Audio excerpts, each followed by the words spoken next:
a new strain of virus has brought the world to its knees.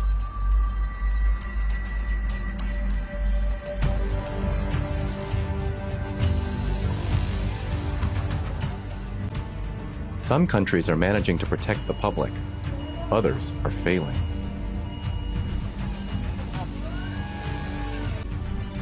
This is serious. In a race against this deadly disease, political systems compete to prove their superiority.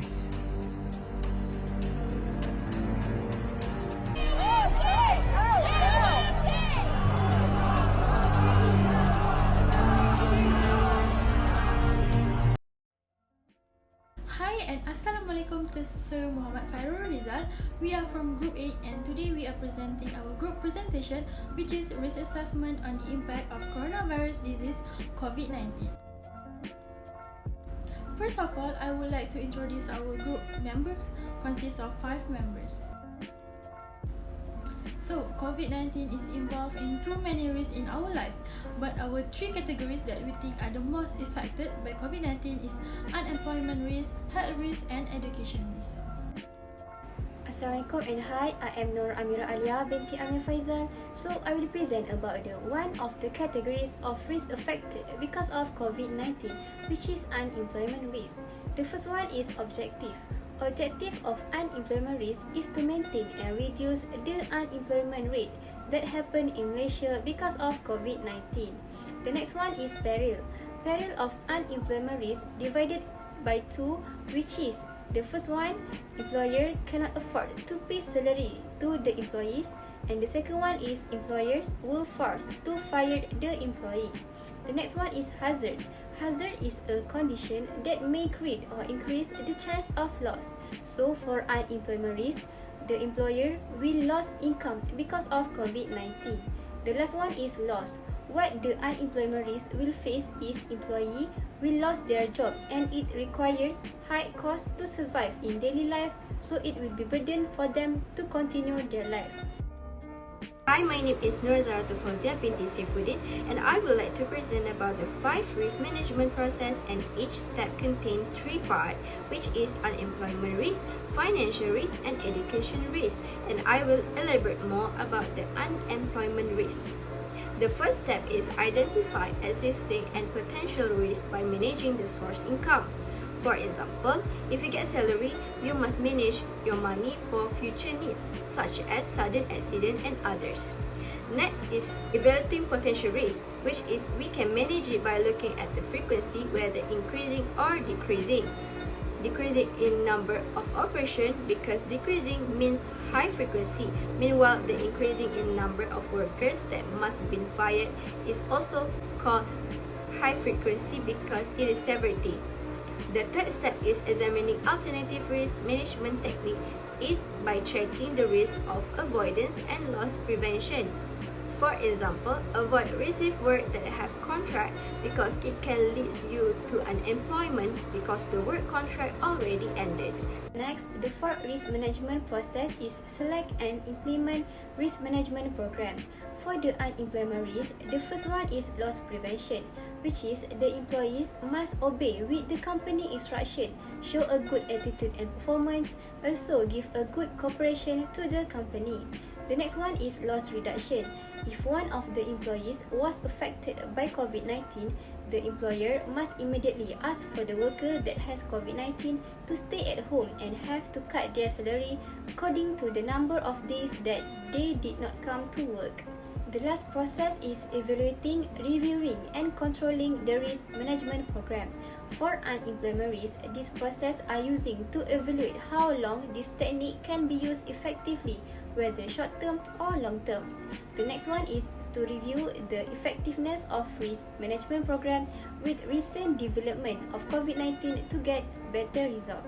So that's all from me. I will pass to the next presenter. Thank you. Now we move to health risk. The objective is to ensure the health of Malaysian citizens in good condition and not getting infection by COVID-19. Since we know COVID-19 is an infectious disease caused by virus, and most people who fall sick with COVID-19 will experience mild to moderate symptoms and it will affect their body health. The peril is infection of coronavirus disease COVID-19. all people have the risk of getting infected by COVID-19 no matter what age and gender, especially if they are around other people who have the disease. The hazard that can make infection more is close contact with infection person, crowded areas and public gathering. It is because you can be infected by breathing in the virus if you are near someone who has COVID-19 or by touching a contaminated surface and then your eyes, nose or mouth. The virus spreads more easily indoors and in crowded setting. Last one is loss, which the effect of this COVID-19 is death and dangerous compilation of organ and body.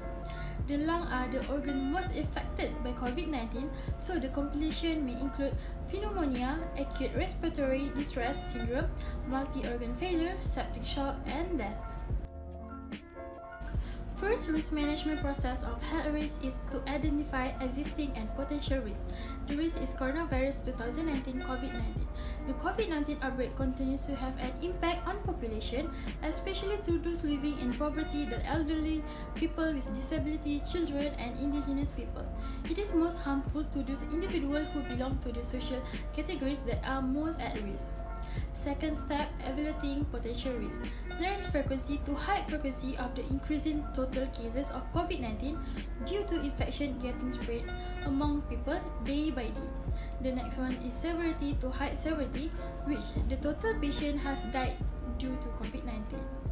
Third step is examining alternative risk management technique. The most suitable one for health risk is a loss control.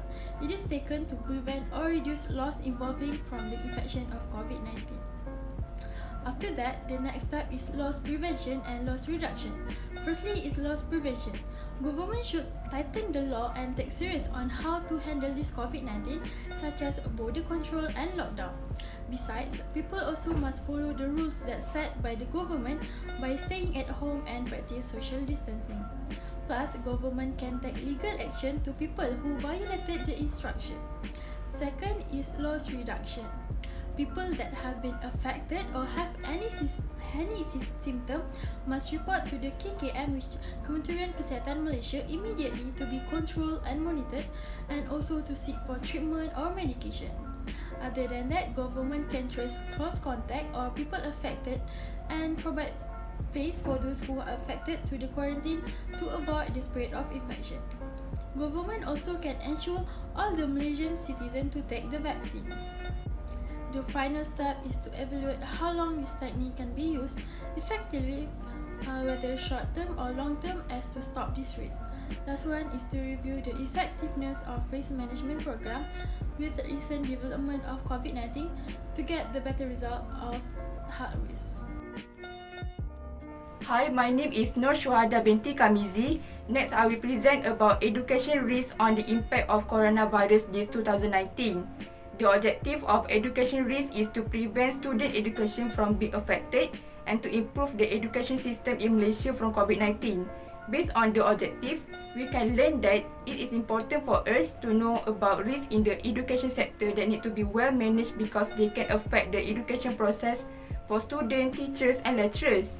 Next, peril in education risk is the impact of online distance learning (ODL) on the student at school and education institution since COVID-19 occurred. The implementation of ODL has given a negative impact on the student final grades because they have difficulty with online distance learning. Besides that, hazard in education risk is student will be unable to have a strong internet connection, communicate effectively and concentrate on online distance learning. The bad weather factor and student resident lacking internet coverage have increased the chance of loss during COVID-19. Furthermore, loss in the education risk is the closure of school and education institution, make it difficult for students to study well. An increase of COVID-19 positive cases has led to school and education institution closure to reduce the spread of COVID-19. Other than that, the education system changed to online distance learning (ODL). To use in ODL, students are required to have electronic device such as laptop and smartphone. Next, I will move to the next point, which is the risk management process in education risk. The first process is to identify existing and potential risks.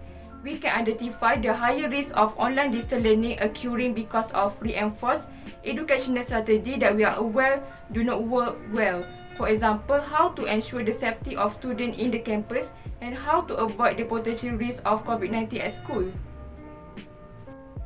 The second process is evaluating potential risks. We need to evaluate the potential risks to ensure that they can be categorized based on the degree of risk, which is frequency and severity. In education risk, there is a high frequency. This is because of the increase in the number of school closure. Meanwhile, there is also high severity, which is the unconducive home study places and internet disruption problem. The increased frequency and severity are due to the COVID-19 effect, which cannot be handled well. The third process is examining alternative risk management technique. Due to the high frequency and severity in step 2, there is a 2 recommended technique that is suggested, which are risk avoiding. If afraid the student and teachers to have a risk of COVID-19, it should be avoided completely. Next is loss prevention. The government ordered the closure of school to reduce the number of positive COVID-19 cases. Hi, my name is Adana Hazra and I will continue with the step 4, which is implementing the risk management program.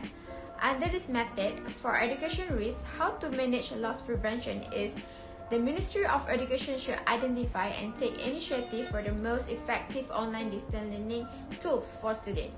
Other than that, the teacher or the lecturer are well equipped and can adjust to teach students during online distance learning, like by using Google Meet. Moreover, reopening school and education institutions need to practice social distancing and SOPs, as it is the best way to avoid from the virus of COVID-19. Under the loss reduction of education risk, the students are required to quarantine when they are tested positive for COVID-19, as it can spread easily without isolation. Besides that, learning should be hybridized so that only certain students can relearn in physical class. Moreover, the government should provide electronic devices to underprivileged students, as it could help them through online distance learning. Next, I will proceed with the step 5, which is evaluating, reviewing, and controlling the risk management program. Since we all know that we cannot predict when the COVID-19 virus will end, we need to adapt with the new norm. We should use a technique to reduce the risk since it is still unbearable. We should do loss reduction in education to maintain and develop the quality and knowledgeable students. By practicing online learning and SOPs, students can learn without attending to physical class, as this is much safer and more protected from the COVID-19 virus. Other than that, it can prevent from overcrowded places like classroom. By following the SOPs like wearing masks, being vaccinated, using hand sanitizer, and maintaining social distancing, it can help students to be educated in much safer way. That's all from our presentation about the risk assessment impact of coronavirus disease 2019. Thank you.